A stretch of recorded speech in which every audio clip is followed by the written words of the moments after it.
Good evening, everyone, and welcome to Nescott College.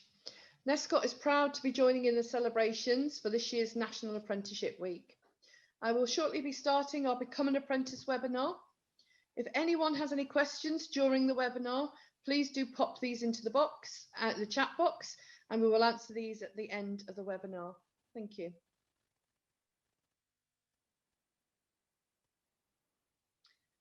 So the objectives of tonight is to give you an understanding of what an apprenticeship is, to define an apprenticeship standard, find out all the different types of apprenticeships that we offer here at Nescott College, to go through how we work with employers, and we're lucky to have one of our employers on with us this evening. Also the criteria that you will need to achieve to become an apprentice, and how to find an employer and apply for an apprenticeship vacancy.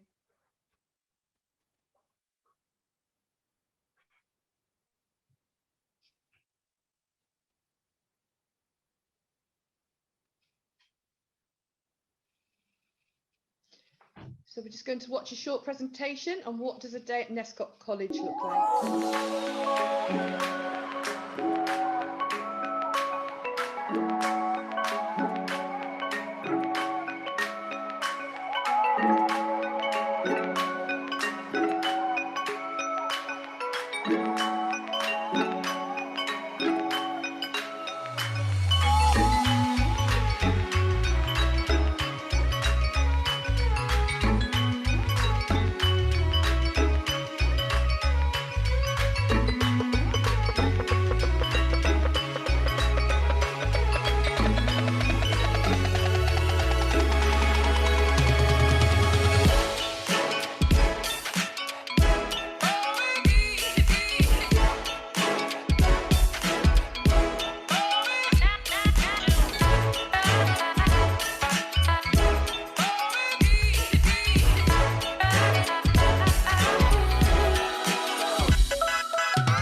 So as you can see from watching that presentation, Nescott do a wide range of full-time and apprenticeship courses.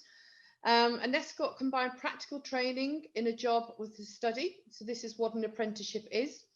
So if you go down the apprenticeship route, you'll be working with an employer, and as I say, combining your practical training in your job. An apprentice will always work alongside an experienced mentor and gain job-specific skills directly in the workplace. You will also have a college coach, so you will have your mentor and a college coach to support you through the duration of your apprenticeship. You'll be following a structured training program and receive regular workplace visits to your site or to your office, wherever you're doing your apprenticeship, whilst also coming into the college. You will earn a wage. The minimum wage criteria will apply. At the moment, it's £4.15 an hour, and this goes up annually in April. You will also receive 28 days paid holiday. You will be given time for study related to your role, so the equivalent of 1 day a week. So some of you may come into the college for that 1 day a week. Some of you will do all your learning on site. Sometimes you can come into the college a week block in one of the terms. Every different course has different criterias, but 20% of your time during your apprenticeship will be off the job training and allocated to your study. During your apprenticeships, you'll be expected to complete assignments, and this will be evidenced and uploaded into an e-portfolio. From there, the assessor will be able to see your evidence of your work, will be able to give you advice, and will also be able to mark your work from there.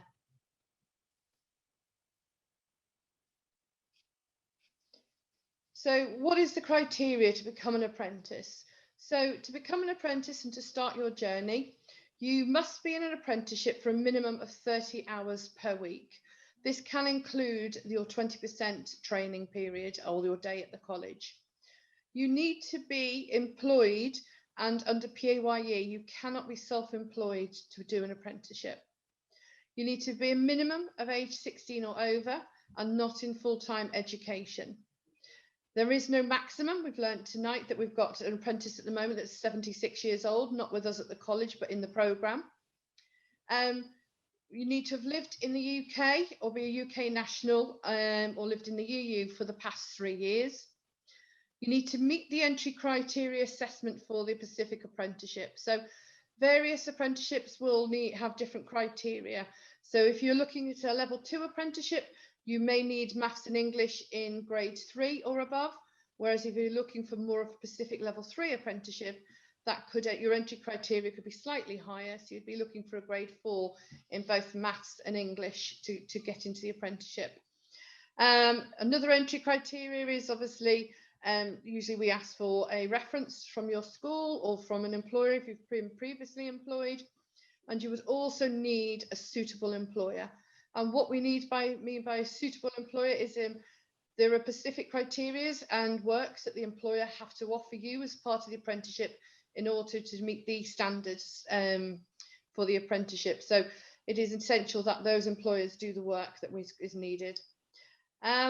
We also carry out eligibility checks on your employer to ensure the successful outcome of your apprenticeship. So if you do have an employer, please do let us know the details of those employers. But if you haven't got an employer yet, we can help support you, give you some advice on how to contact employers, how to find employers. And at times at the college, we do get employers call us looking for apprentices. So, you know, if you apply for an apprenticeship, send your CV with the application, and then let it be known to us that you need an employer, and we can start helping you with that.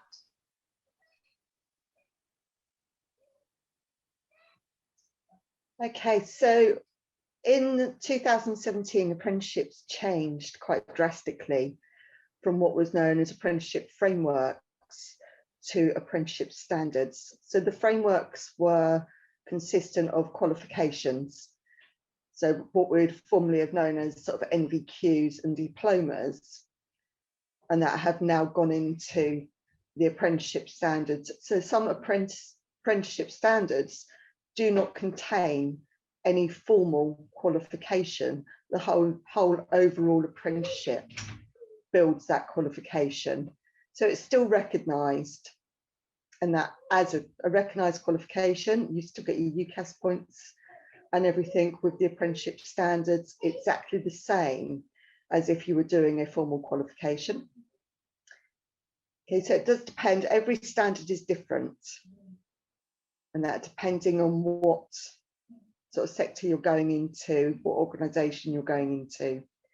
They're very employer-led. All the standards were written and developed by employers on what they used to call trailblazers, and that to develop a standard that was occupationally focused for each industry that the standards are for. So ideally, they're meant, the design of the standards were to give you an overall standing in the industry that you want to go into, to give you the work, the knowledge and the experience that you need to be able to progress into that industry. Transferable skills. And that's so each standard is built up with knowledge, skills, and behaviours. Okay, so the knowledge would be like the theory of the industry that you're going into, learning about the laws, legislations, and the theory around your area. The behaviours is how you conduct yourself in the workplace, again, meeting the standards of the industry that you're working in. So how you relate to the team that you're working with your customers, or depending on what you are doing for your apprenticeship, the different behaviours that we'd expect you to be able to demonstrate at the end of the day. And the skills are the practical side. So every apprenticeship, we expect you to do off-the-job training. What if you come to college, and then the off-the-job training would be built up with some of the time that you spend at college, but also what you're learning in the workplace. And that's build up that 20% off-the-job training. We also need you to do on-the-job training. So that again is developing what you've learned in college and demonstrating those skills in the workplace. And that to build your confidence and develop your knowledge, so eventually you'll be able to work independently in the industry that you want to go into. Right. So at Nescott, we obviously want all of our students to succeed. And that, so we've got different criteria that we go through. So every apprentice, obviously you need to be employed, so you'd be interviewed by your employer. They're the ones that are employing you at the end of the day. We would also interview you to make sure that you're suitable, to assess what knowledge and skills you already have in the area that you want to go into. If you're a total beginner, that's fine. But obviously, if you have already got some experience and some skills, we need to recognise that as well to what you'll be able to do with your apprenticeship, and maybe look at reducing the time or the cost of sort of the apprenticeship that you're doing. To apply for an apprenticeship, okay, so you can apply it directly via Nescott, and that with the email address that's on there, so it's the website address on there. We also have a next steps thing that you can also find on the website, and it's about, gives you some advice and guidance about how to find an employer, okay, and what to do, how to be proactive with looking for an employer yourself. You need to remember that it is you that's going to be employed. We can guide you and support you, but at the end of the day, the employer will be employing you as an apprentice. So that's how you conduct yourself to get through those interviews, and to get through the stages of actually getting an interview as well. We do support, as Amanda was saying earlier, apprentices, so you can look online and that on the Nescott website for any vacancies that we're advertising through Nescott, and you can also send your CV into the business centre.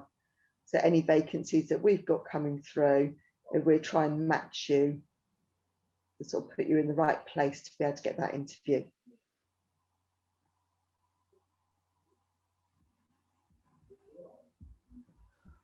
Thank you so much, Sam and Mandy.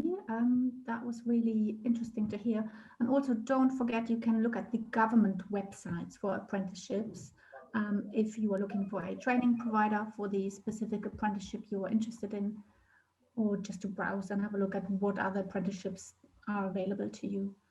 I'm really happy to introduce to you now Katie James, who is one of our lovely employers and one of our really supportive employers. And Katie has kindly joined us this evening to give some insights from an employer's perspective, and also some top tips for anyone who's thinking about becoming an apprentice. So Katie, if I can hand over to you for your words of wisdom, please. Yeah, do you want me to be generic? That's what I meant to ask. Or do you want me to be specific with electrical? Yeah, if you can, but maybe some generic tips, and then maybe talk about, who Rock Electrical are, and sort of the work that you're doing with your apprentices. Hi there everyone, my name's Katie James. I'm the HR Director of Rock Electrical Limited. We currently employ 30 apprentices. The electrical apprenticeship, if you are interested in that, is 4 years long. So it's a particularly long apprenticeship compared to some. So from an HR management perspective, I have to ensure that everyone is well looked after, and we recruit correctly from the beginning to ensure that the worker and the apprentice manages to get through the 4 years in order to qualify. The way we operate is we offer our own in-house structure where we like to appraise our apprentices every 6 months. We think that works really well.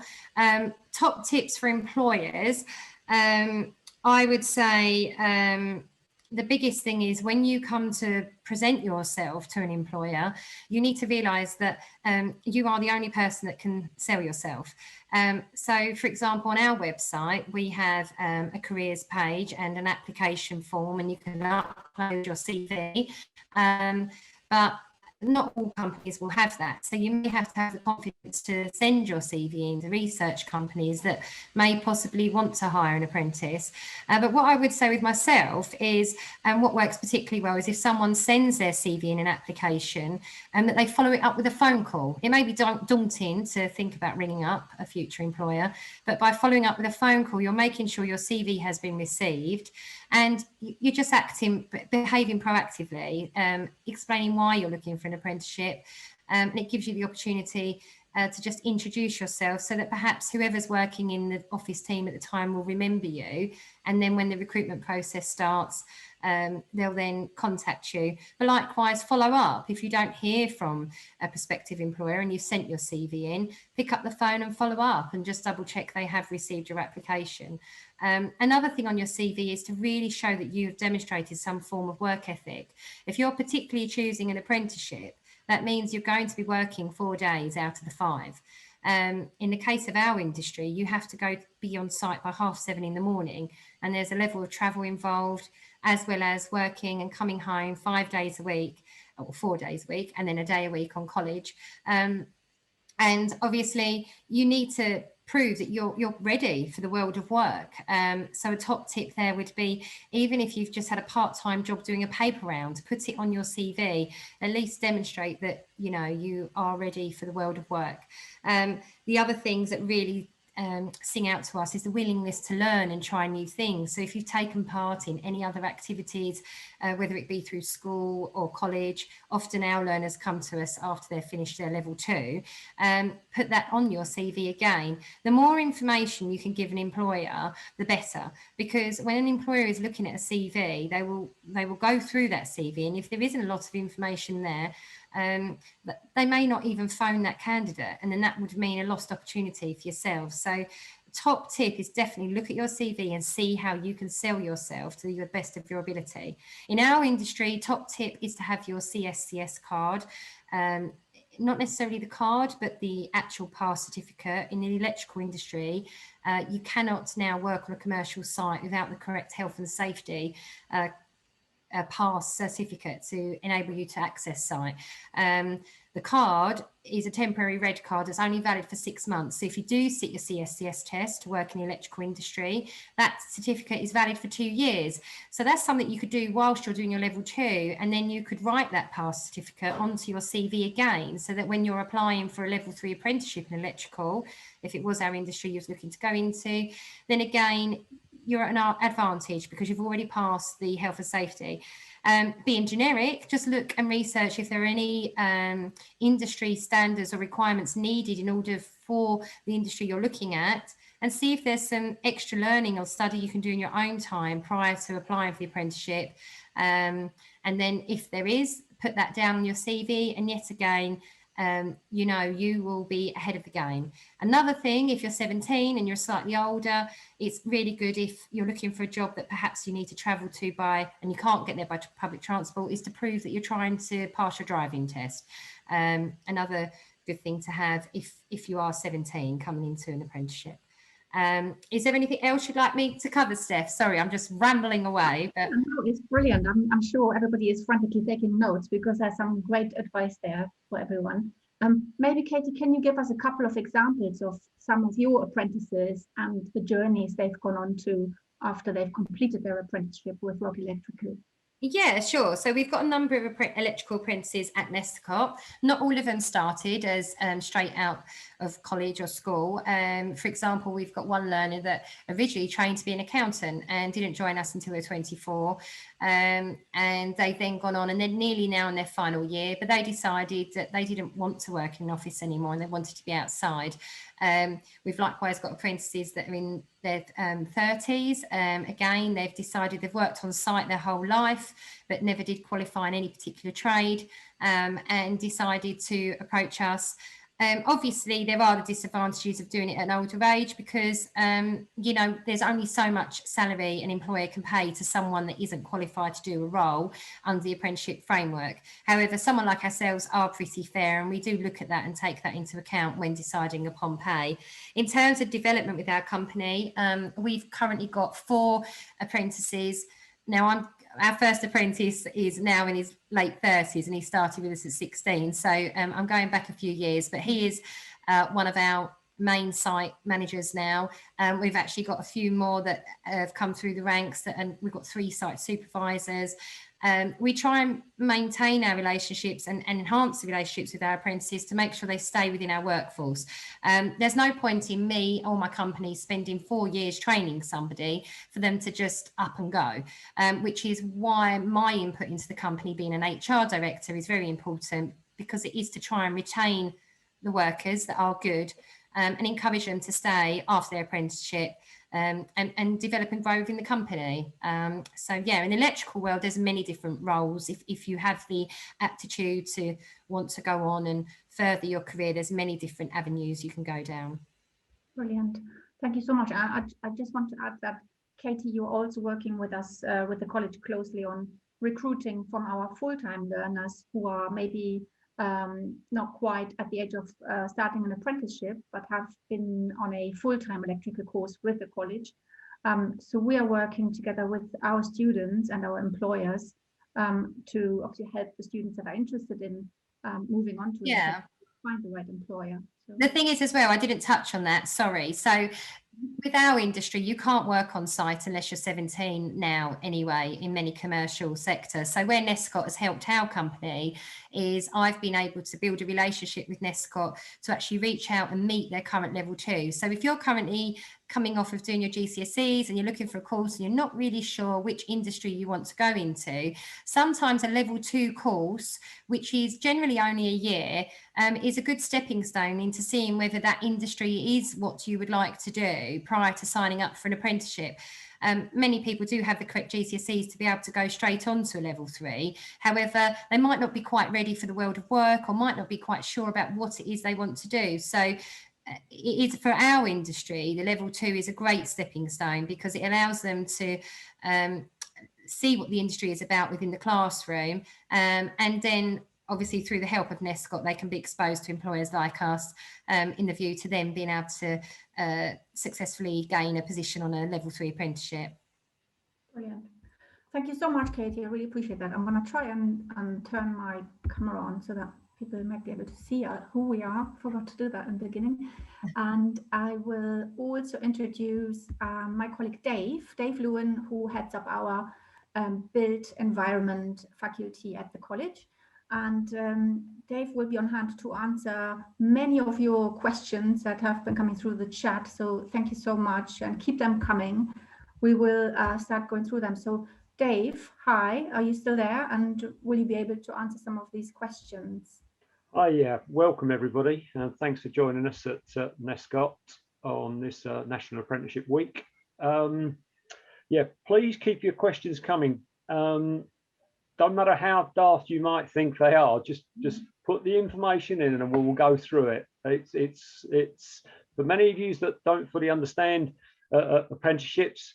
That's the whole purpose of tonight's webinar, and as Katie's pointed out, you know, from an employer's perspective, so we've got a nice broad spectrum here of people with experience, and we're here to give you some advice and guidance, and so that you're able to make an informed choice. For my sins, many moons ago, when I left school, I was an apprentice. So I did an apprenticeship in industrial pipe fitting. So a similar sort of field to where Katie comes from in terms of rock. So it used to be called mechanical engineering.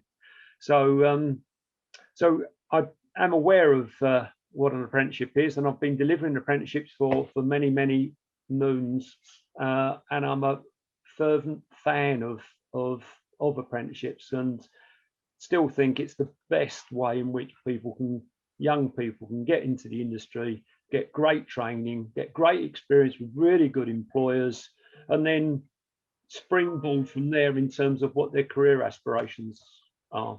So let me just run through some of the questions. You need to listen, because we don't actually apply any names to the questions. So the question came in, do I need English and Maths for apprenticeship? Well, as my colleague Mandy said, every apprenticeship will have a different entry criteria. And you might think, well, why is that? Well, very simply, we run apprenticeships from level 2, level 3. There's even higher level apprenticeships in management and business that run at levels 5 and 7, so up to degree level. So as you can imagine, English and Maths is very important. And as Katie will agree, that people often look at many of the apprenticeships, particularly something like electrical, and then sort of think, well, it's all hands-on. There's a lot of technical detail in being a good electrician and understanding that. So Maths particularly is very important. So it does depend. Some ask for science as well now, don't they, for electrical as well? Absolutely. So something like electrical, English, Maths and science. If you haven't got the grade, there is support to get you through your functional skills to an appropriate level. Or, as Katie said, it might be that you come into college for a year to a full-time program in which you learn a discipline, so be it plumbing, be it catering, be it hair and beauty, and alongside that you study your English and Maths to improve your grades. Because as Katie would tell you, with the greatest respect, when you apply for an apprenticeship and the CV lands on an employer's desk, there's no pictures, we don't know who you are. It's very anonymous. So basically it will say Dave Lewin and my qualifications and my experience. And from that, an employer will make the choice, is it I will C-pile, I might C-pile, or unfortunately I won't C-pile. And what I mean by that is based on the information you put on your CV, and depending on what Katie's looking for, will depend on whether you go on the I will see this person, or unfortunately I won't see this person. Does that sound about right, Katie? Yeah, unfortunately it is, and it's in all industries. I used to work in investment banking in HR, and we were told categorically anyone below a 2-1 degree at that point of view didn't even look at the CV. And it's such a shame, because you could have someone that's so hardworking that could do the job standing on their head, but unfortunately a lot of industries and are driven by qualifications first. I like to try and bend the rules a little bit, because I come from a background where I believe in giving people a chance, but I'm not the majority. I am indeed the minority, so it is best. But all is not found. If you do not get your GCSEs, I've got children myself, do not tie yourself up in knots. It is not the end of the world. There's lots been going on lately that may have then impacted upon your choices and what you've gained grades in.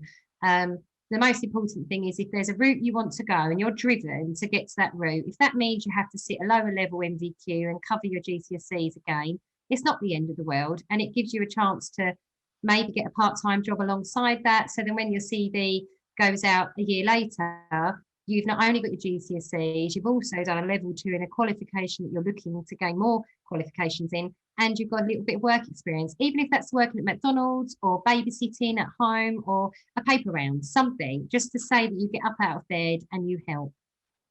Okay, thank you. Another question that's come in is, do we offer management apprenticeship degrees? Well, as I mentioned, yes, there are management apprenticeships, and we do offer a management apprenticeship and leadership of management. So again, key to that though is and what we're stressing here is it has to be linked to an employer. So depending on what the employer's needs are, etc., will depend on the nature of the apprenticeship. But having said that, you can put your CV into our employer hub, and we will help and support where we can to try and match availability to your desired occupation. Another great source is UCAS Apprenticeship. So if someone is coming into it at a high level, that often employers advertise on UCAS. If you click on UCAS, it isn't all about universities. You can actually click on apprenticeships, and it takes you through to all the employers that currently have jobs advertised for starting like this year. Okay. Someone's asking, how long are plumbing apprenticeships? Interestingly, that's changed this year. Once upon a time, there was a level 2 and then a level 3 apprenticeship, so each being 2 years. Now there is only a level 3 apprenticeship, because industry are demanding that people are more and more qualified to be able to undertake new technologies. Obviously, the latest thing being sustainable energy, green technologies, so ground source heat pumps, biomass boilers. The list goes on. So a plumbing apprenticeship is now 4 years, but will depend on your experience and prior qualifications. So as Katie's been mentioning there, if you've got a level 2 diploma, it may well be that your apprenticeship might only be 3 years. Okay, so it just depends on what level of experience and what qualifications you've got prior to entering onto the apprenticeship. Dave, we also do the level 3 gas specialist as well at the college now, which is a 2-year course if they want to go straight into just being a gas fitter.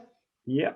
So again, we've got a range of apprenticeships, including, as Mandy said there, the gas operatives, and that is more of a slightly narrower field in terms of working on gas appliances and gas installations. Someone's asking, can you still sign up for apprenticeship?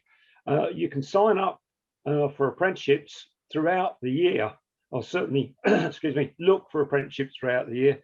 Some of our apprenticeship programs have joining points throughout the year. So certainly recently, gas and electrical have now got entry points.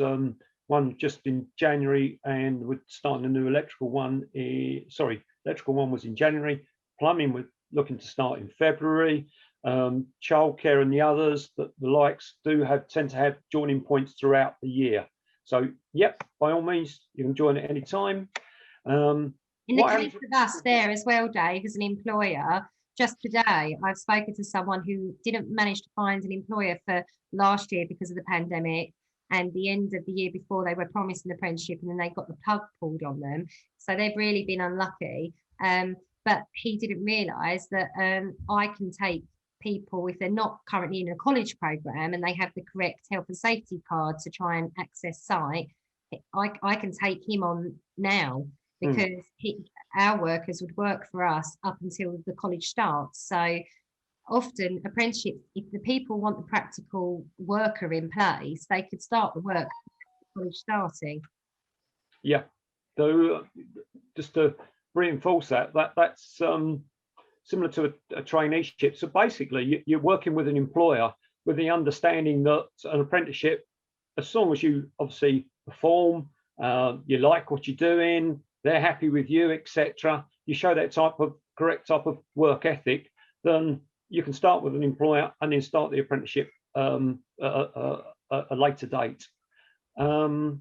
Dave, can I just add on to that, that all those that are looking for a construction apprenticeship this year, majority of our construction start in September, and we have limited places in all areas. So anybody wishing to apply, particularly in the electrical, carpentry, plumbing areas, I would suggest you get your applications in very, very soon, because as I say, most years we end up with a wait list if they're also oversubscribed.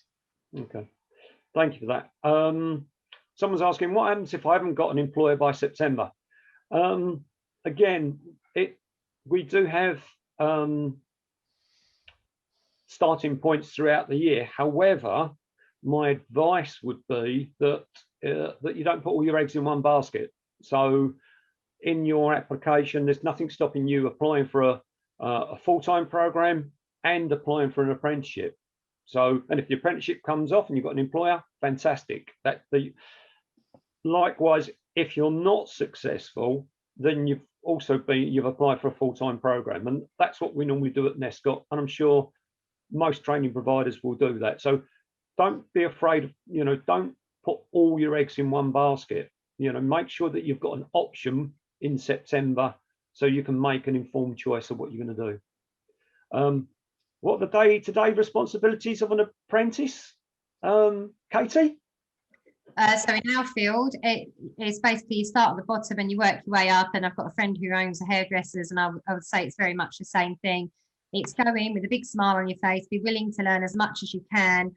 If you're given a task, do it as quickly and efficiently as you can, and then ask for another task for you to complete. I think the worst thing is when people are given a task and then they go and hide and don't actually come and ask their site supervisor or whoever's been put in charge of them for another job to do. Those apprentices that perform well for us are those that, do things to the best of their ability, keep asking questions and keep asking for more work, because it just shows that you want to learn. Day to day, you are working the same hours as any other site member in our industry, and that is a reality you have to face. In our industry, you've got to be on site ready by 7:30 in the morning. So generally people are on site by 7, 15. And in winter it's a bit miserable because obviously everything's a bit dark and no one really wants to get up that early, but it's just the way it is.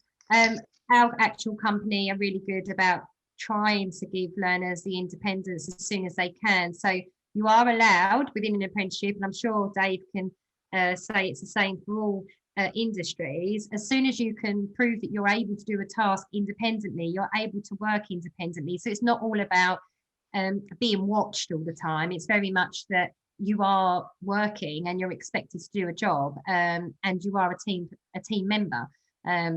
And so it doesn't matter what industry you're working, your day will be as busy as a qualified person on site. It's just about the task that you do, really.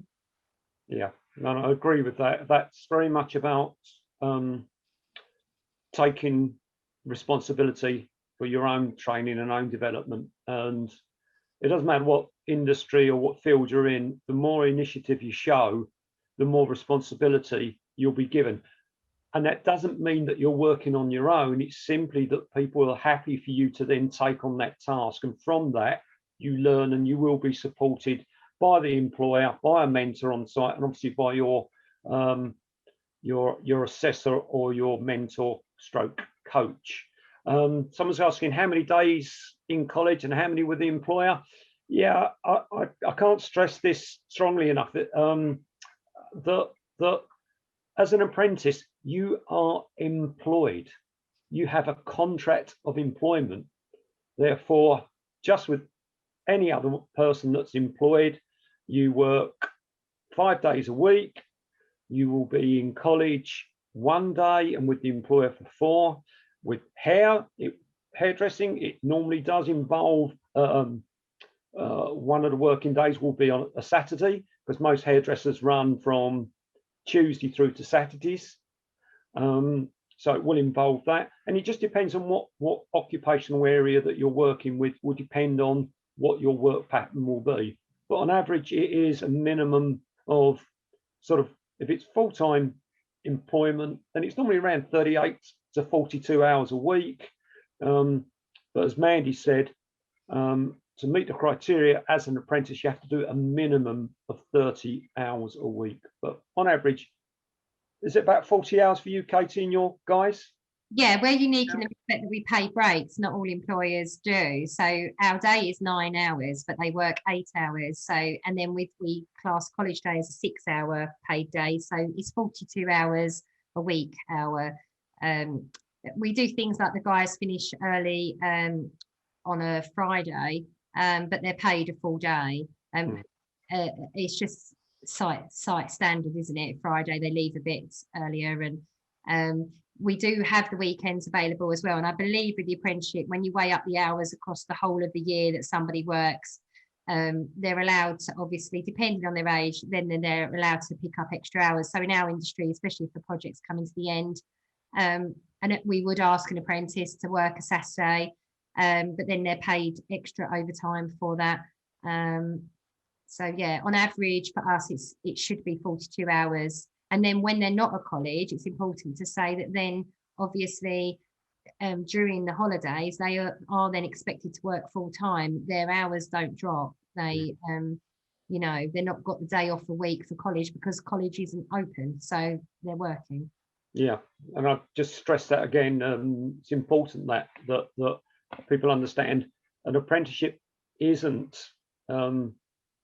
college education. This is about the fact that you are employed, contracted employment, and as Katie said, you know, sadly the school holidays have gone. You're in the real world of work, so you will be expected to work when the college is closed, but you will have holiday entitlement. But that will all be explained to you as part of your interview with any employer, and if you're a NESCOT apprentice, then our apprenticeship team will also spend time explaining to you so you're fully aware of what your roles and responsibilities are in terms of employment. Someone's asking a very interesting question. What's the best way to demonstrate you're ready to work if you haven't been able to get any work experience because of the pandemic? Yeah, really good question. And I think what, you know, from an employer, from Katie, she's pointed out very clearly that people don't quite realize that what an employer is looking for is that commitment, that work ethic, and that can be anything. You know, I can't stress enough, a paper round shows that you can get up in the morning. It is really important. It could also be, Dave, my 12-year-old daughter sewed 103 masks for the NHS and raised money for the NSPCC. Now, you know, that's an amazing thing for a young child to do, but if you're currently of that age where you're able to do more, even if you think out the box, even if it's charities that you volunteered for or anything, it really can be not paid work. It could just, or even, as I said before, you've researched your industry, perhaps you took an online course because that's all that was available to you. Agreed. So it's really think about, so if you understand what, from an employer's perspective, what they're looking for, is that bit about that you're prepared to do something for yourself, you're prepared to show commitment. So, you know, anything, including being members of clubs, you know, as long as you word it in such a way that you what you mean by that, you know, now it might well be, you know, that you do a sport, which means immediately the employer's now thinking they're fit and they're active, which is really important in certain industries. Okay, there's the things like that you might say, you know, that you play football on a Sunday morning, you know, boys, girls, which also, you know, and you haven't missed a game, which also then shows the employer you're ready to get up, you're fit, you're active, you're ready to get up in the morning, and you participate in that. So, you know, Duke of Edinburgh is another really good one. If you have done that and you've managed to continue it, to put that on your CV, it shows that you've tried different things. Yeah. I agree. There's so much you can do. I still think, in answer to that question, if you haven't been able to get work experience, there's just been so many opportunities during this pandemic to shine through and show the type of person you are, whether that means you help your neighbour and you went and collected their shopping for them, or whether you've gone and volunteered at the local food bank, or you've gone round your neighbours and collected a load of food and delivered it to your local food bank. There are ways to escape out of your shell and actually prove that you can help and that all helping people is also all part of working. It just shows a work ethic, and it just shows that you don't want to sit hiding in your pajamas under your duvet all day. Yeah, the questions, obviously we've opened up the floodgates, so the questions are coming in. Have we got a time, Steph, that we... There's quite a few specific questions, and I think we don't have enough time to go through every single one, but I would urge everyone to drop us an email, and we can look at your individual situation and give you the right advice for your situation. But I thought I just wanted to cover a couple of generic questions that came through that are very important in terms of cost and employer contribution. Just wanted to emphasize that the apprentice does not pay anything towards the training. All that is covered by the employer and the government. So as an apprentice, you receive a salary, and that's it. You don't have to pay anything for your course at the college. And the other question I just wanted to pick up on, somebody asked what happens if I start my apprenticeship and then it doesn't quite go to plan? What sort of support is available? Now, obviously, we hope that your contract of employment is solid and that you and your employer get on. If there are issues, it's a three-way partnership between the employer, you as the apprentice, and us at the college. So we will work together to try and make things work for everyone. Ultimately, the college wants you to be successful and achieve your apprenticeship. So that can only happen if all three parties work well together. If things go wrong and these things happen, the college can help you find an alternative employer, or vice versa. It also works for we support our employers and help them find new apprentices. So there's a few safety nets there, and we've got lots of experience and can help you out with sort of ironing out issues that you may encounter. But also, as Dave said, we run a huge full-time curriculum. So if an apprenticeship doesn't turn out to be the right thing for you, there are other options, and we have a fabulous careers advice team on hand as well on site who will be able to support you. So I think we're going to wrap up here because we've gone quite a bit over our allocated time. Yeah, sorry. Can I just say, with our apprenticeship scheme, there's been a few questions about things relevant to electrical. Please log on to Rock Electrical website. It's rockelectrical.co.uk. We have a specific page for apprentices. It's all been updated with the most recent data, how to apply for a card, and what Rock expectations are. And it will give you a lot more information than us taking up more time on this chat. So just go on our website, under careers, under apprenticeships, and it will answer all your questions. Brilliant. And likewise, log on to the NESCOT website as well for lots and lots of information and advice and content. But hey, thank you all for logging on this evening, and I hope you found the session useful. We always appreciate your feedback. If there's anything that you are missing, or are still not clear on, please get in touch. We're here to help you. And thank you so much, Katie, for all your insights from an employer's perspective. And thanks to Dave, Sam, and Mandy as well for all your help this evening. So take care and good luck with whatever you're choosing to do next. Thank you.